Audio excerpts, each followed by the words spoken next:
kulanti wacan oo wanaagsan saaxiibayaal waxaad ku soo dhawaataan muuqaal cusub aan kaga hadli doono ciyaaraha xulka Faransiiska oo iska xaadiriyay finaalka UEFA Nations League kadib markii ay guul ka gaareen xulka Belgium. Latin America oo laga ciyaaray isreebka koobka adduunka Qatar 2022.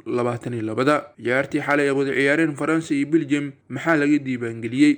ugu dambeyn waxaan ku soo qaadan doonaa kulamada caawa laga ciyaari doono isreebka koobka adduunka xulalka Yurub saacadaha ay soo geli doono. haddaa janaalka arka sports ku cusub tahay subscribe saare si ku soo gaaraan muuqaalada soo socda. muuqaalkan sharagelaya si ay ugu soo biiraan saaxiibada ciyaaraha ku tixan. mahadsanidin, soo dhawaada mar kale.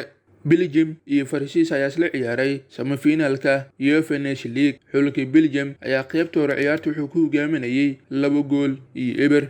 Ian Carrasco iyo Romelu Lukaku ayay ugu mahad celinayeen qaybta hore. qaybta labaad markii dib la isku soo laabtay labada xulood Belgium iyo Faransiis waxay soo bandhigeen qaab ciyaareed aad u wanaagsan ayagoo ay sameeyeen fursado badan goolo loo fili karay. xulka Faransiiska ayaa soo laabasho cajiib ku sameeyay dhigooda xulka Belgium kadib markii ay kaga badiyeen 3-2.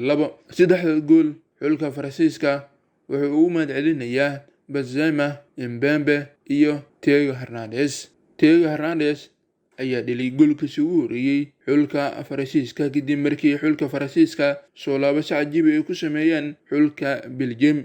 Lucas Hernandez iyo Theo Hernandez waa walaaladii ugu horeeyay ee ku wada matala xulka Faransiiska tan iyo Refilis 1974. Lukaku ayaa dhaliyay 68 gool asigoo saftay 101 kulan oo caalamiya. kaliya 5 ciyaartooy reer Yurub ayaa weligood goolal badan dhaliyay. Faransa ayaa guul dareystay kaliya inay gool dhaliso 2 ka mid ah 28 kulan u dambeeyay oo caalamiya. xulalka Spain iyo Faransiiska ayaa wada ciyaari doono finaalka tartanka UEFA Nations League. kulankan ayaa 10 bisha Oktoobar qabsoomi doono garoonka San Siro Stadium. markan waxaan fiiri doonaa Latin America oo waxaa laga ciyaaray isreebka koobka adduunka. Uruguay iyo Colombia ayaa isla ciyaaray ciyaartooda guud ahaan waxay ku soo dhamaatay barbardhac eber ay isku dhaaf waayeen. Uruguay iyo Argentina ayaa isla ciyaaray ciyaartoodu waxay ku soo dhamaatay barbardhac eber. Venezuela iyo Brazil ayaa isla ciyaaray 3-1 waxaa ku badisay xulka Brazil. Ecuador iyo Bolivia ayaa isla ciyaaray 3-1 waxaa ku badisay xulka Ecuador. Peru iyo Chile ayaa isla ciyaaray 2-1 waxaa ku badisay xulka Peru. ugu dambeyntii waxaan fiiri doonaa kulamada caawa laga ciyaari doono isreebka koobka adduunka xulalka Yurub.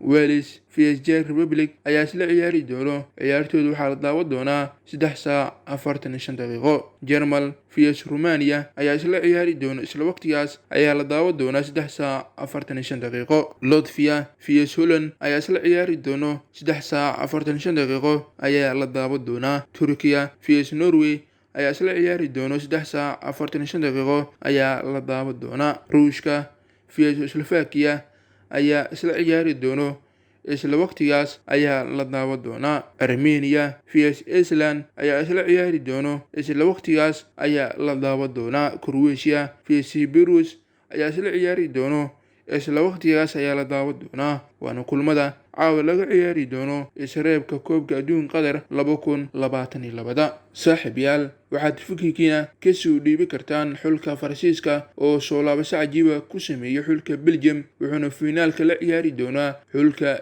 Spain. koobkaas yaa u rajeynaysa inuu ku guuleysto iyo kulamada caawa laga ciyaari doono isreebka koobka adduunka. waad ku mahadsantihiin daawashada muuqaalkan. intaan muuqaalka xiga isku arki doono sidaas iyo nabadgelyo.